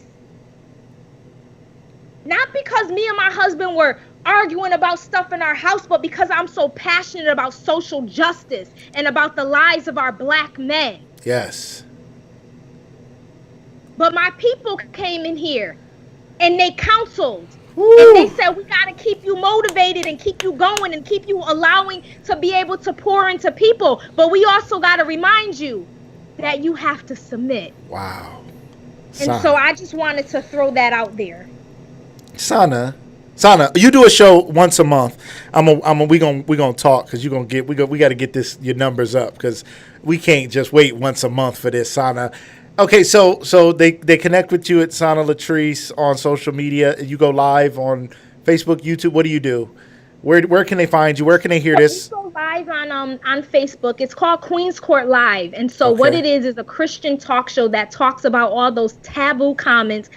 I mean, those taboo conversations that they don't want us to have in church. So we cover infidelity. We cover sex abuse in the church. We cover anything that you could think of. But we talk about it specifically in the views of the church. And so we bring guests on that share their story, and we have those difficult conversations. It airs the first Monday of every month at 7 p.m.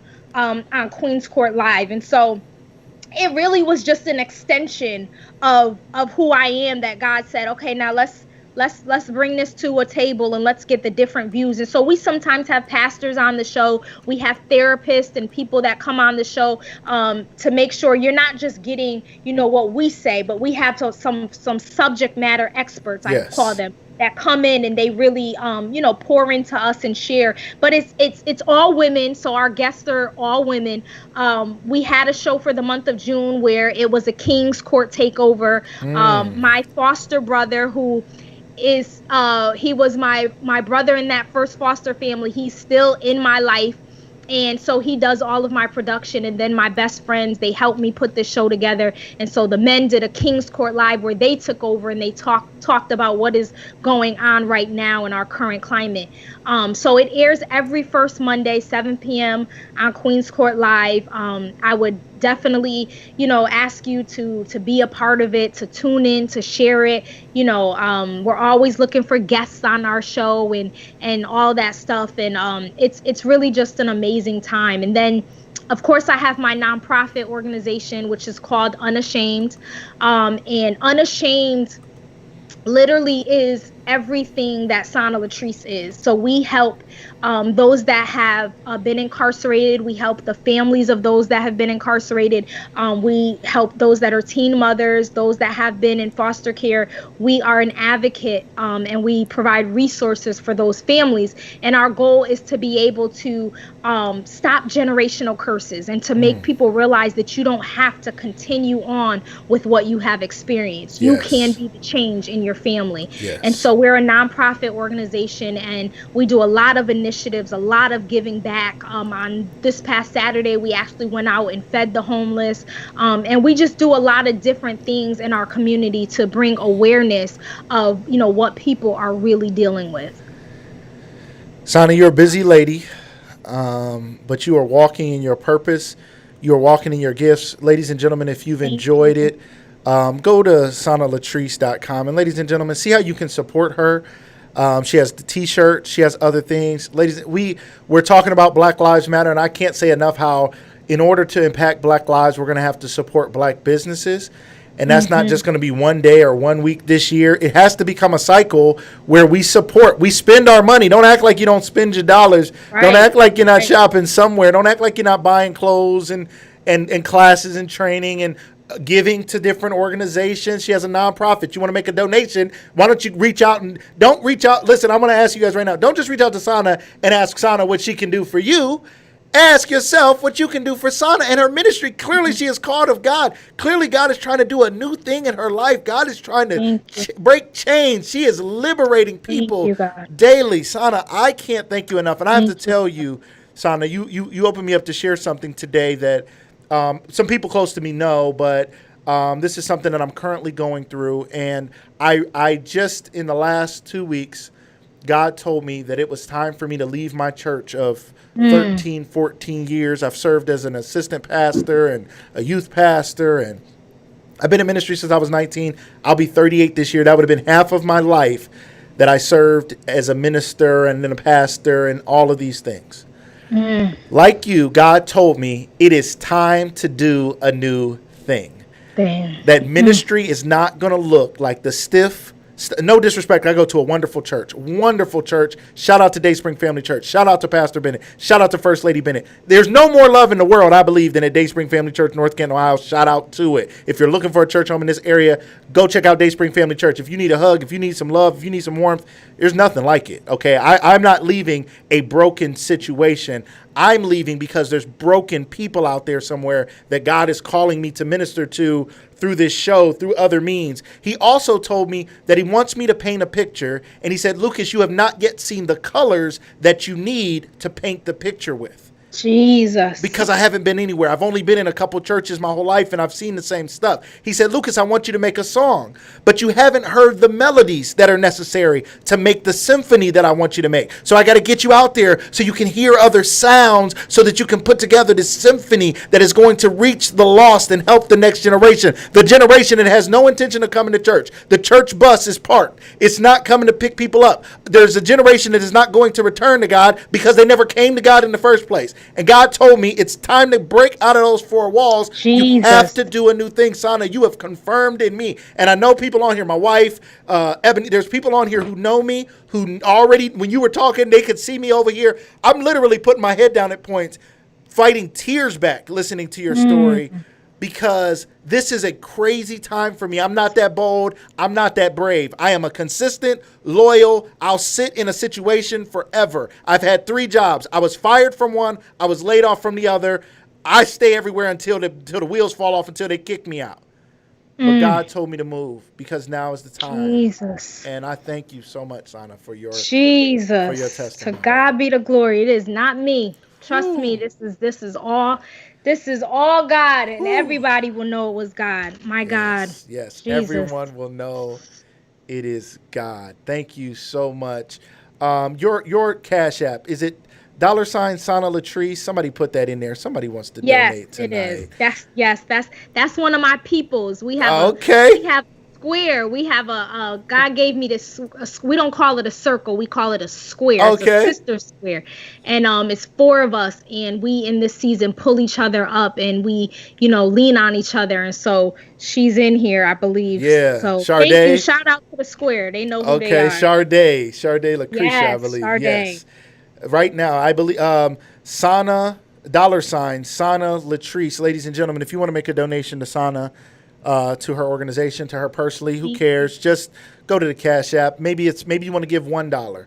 Maybe you want to give $5. Maybe God is laying it on your heart to give $100. Maybe God is laying it on your heart to give $1,000. Maybe God is telling you something crazy, and he's like, if you trust me to sow into this person right now, I'm going to create a harvest that you will not have room enough to receive. I don't know, but I want you to seek God and see. Sana did not ask for this. You guys who watched my show know we don't jump on here every day with the Cash App and asking for money, and we're not asking for anything. I'm just saying do what God told you to do. I felt led. Sade felt led. It's just right. She gave us a word from God. I know she changed somebody's life. And if she Thank blessed you. you, bless her. I'm blessing. I'm gonna send something. My wife on here, honey. Send her something. Send her something. We'll go half in on it, sweetie. I promise we will. Or I'll go all in, sweetie. Just send her something now, honey. Yeah, I know you're on here watching. Send her something. God Um, is good. so Sana, you've been And we want to amazing. give, right? I want to give back to your viewers. So we Yes. want to donate actually I want to do two shirts All because right. I have two. I don't know if I can. This is so sorry No, y'all. do I'm what you do. not I'm gonna talk to him while you do that. Listen, she's gonna give away not one but two shirts tonight. And how we're gonna do it? We're not gonna give them away tonight. We're not gonna draw the names tonight. The names are gonna be drawn from the inner circle. Shout out to the people who've already joined the Lucas Live inner circle. Y'all been waiting. Y'all like, when are you gonna do something for the inner circle people? It's coming. I told y'all tonight is where it starts. We're gonna be drawing names this week for winners of these T-shirts. How do you join? You join the inner circle by texting Lucas Live, all one word, to 31996. How do you do that? I don't have 31996 saved in my phone. Go to your messenger, up there where it says type in a name, click it, type 31996, and then in the message spot, in there, type Lucas, Lucas, live, Live, all one word. You will join the inner circle, and out of the inner circle is how the drawing is going to take place. You're giving away two T-shirts. Is that right, Sana? Tell them about it. two t-shirts. So we got two t-shirts. The first one is my I have a story that will make you believe in God t-shirt. So that's one.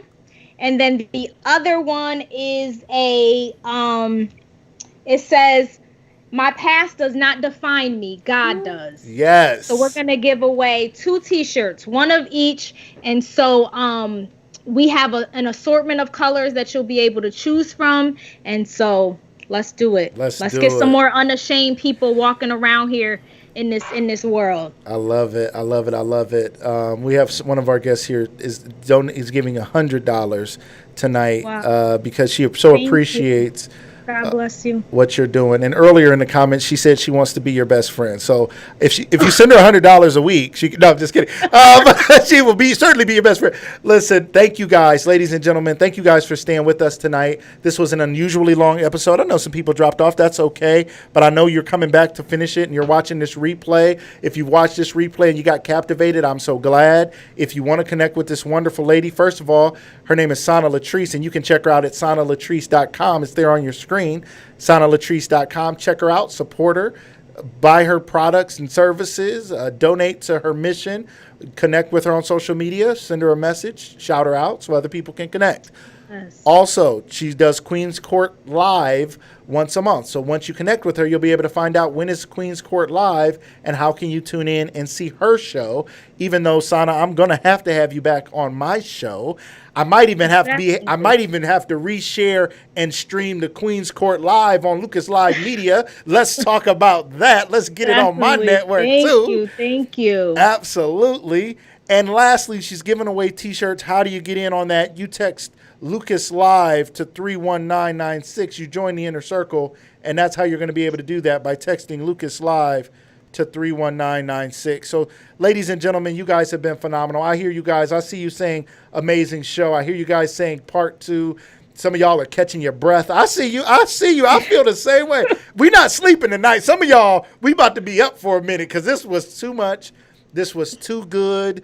Sometimes we have some people coming on with some bigger names and larger following, Sana, but there's nobody bigger than someone who's following God, and you have blessed Thank you. me. You've blessed my audience. Thank you. And I thank you so much. I thank you, thank you, Thank you. thank you. Thank you for this platform. Thank you for this opportunity. And I pray that God literally blows your mind, not just on Lucas Live, but in your marriage, in your business, with the lives of your children. I pray, God, that He just does something new that's going to blow your mind. And we will have all witnessed on tonight. You say, God, I am going to do this for you. I am moving forward in obedience. And so we, as witnesses, can't wait to see how God does this. Thank you, Lord. Because everyone will know that it was God. Amen. Everyone will know it was God. Sana Latrice, thank you so much again. Please stay on the line, Sana. Me and you gonna talk for just a second, ladies and gentlemen. Yeah. You guys are gonna get. You guys are gone now. We got to end the show because I think that's what we're supposed to do at this time. Thank you guys. Thank you guys. Ashanti, thank you. I see you on here tonight. You about to Thank shout too. you. Thank you for your love and support. Ebony, everyone who's been on here. Thank you. Thank you. Thank you. Everyone who's just watching this or you're watching this replay, share this. Tag somebody, text somebody, send the YouTube link to somebody, send the Facebook link to somebody. Tell somebody join Lucas Live Media tonight and not miss another episode. We're going to continue to bring you guys great guests. And how do I find these great guests? By the glory of God. Thank you so Yes. much, Sana. Everybody, have a great